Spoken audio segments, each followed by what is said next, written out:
IG BSF Kashmir frontier ने कहा है कि दफ़ा 370 की मनसूखी के बाद पाकिस्तान ने सरहदी इलाकों में जारहाना कार्रवाइयाँ अंजाम दी हैं।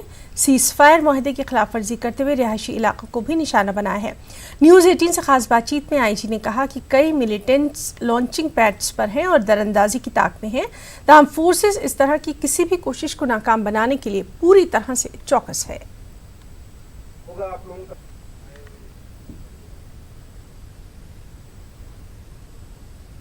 कश्मीर के अंदर जो मिलिटेंसी है वो पाकिस्तान स्पॉन्सर्ड मिलिटेंसी है और पाकिस्तान हमेशा अपनी तरफ से कोशिश करता है वहाँ से मिलिटेंट्स को इधर भेजने के लिए, इन्फिल्ट्रेशन कराने के लिए। और जब भी वो उधर से उनका जब इन्फिल्ट्रेशन कराने का उनका रहता है, लॉन्चिंग पैड से जब मिलिटेंट्स आते हैं तो वो हमेशा सीज़ फायर वायलेशन करते हैं, फायरिंग करते हैं ताकि वो मिलिटेंट्स को इधर भेज सके। तो कितने मिलिटेंट्स हो सकते हैं लॉन्चिंग पैड्स पे जो इन्फिल्ट्रेट करने की कोशिश कर रहे हैं?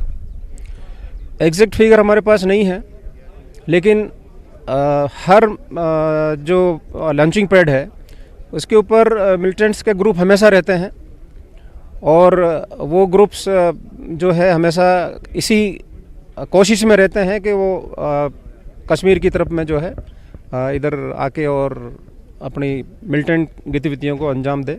तो उनकी कोशिश हमेशा होती है इन्फिल्ट्रेट कराने की और पाकिस्तान आर्मी और आईएसआई उनको सपोर्ट करती है। उनके सपोर्ट से वो लोग इधर आते हैं। हमारी तरफ से बिल्कुल इक्वल और बिफिटिंग रेस्पॉन्स दिया जाता है। जो जिस तरह के हथियार वो यूज़ करते हैं हम उससे बेहतर हथियार और बेहतर तकनीकी से उनको जवाब देते हैं। ये सब की एक रिपोर्ट आई है जिसमें ये कहा गया है कि आर्टिकल 370 को हटाए जाने के बाद पाकिस्तान ने काफ़ी ज़्यादा तेज़ी लाई है अपने सीज़ फायर वायलेशंस में और ज़्यादातर बॉर्डर्स पे फायरिंग हुई है। सीज़ फायर वायलेशन तो कई सालों से है, ये एक लगातार पाकिस्तान की तरफ से एफर्ट्स है।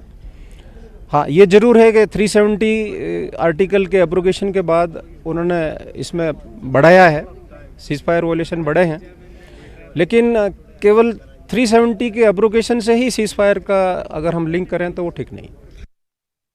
खबरों में फिलहाल इतना ही। आदाब।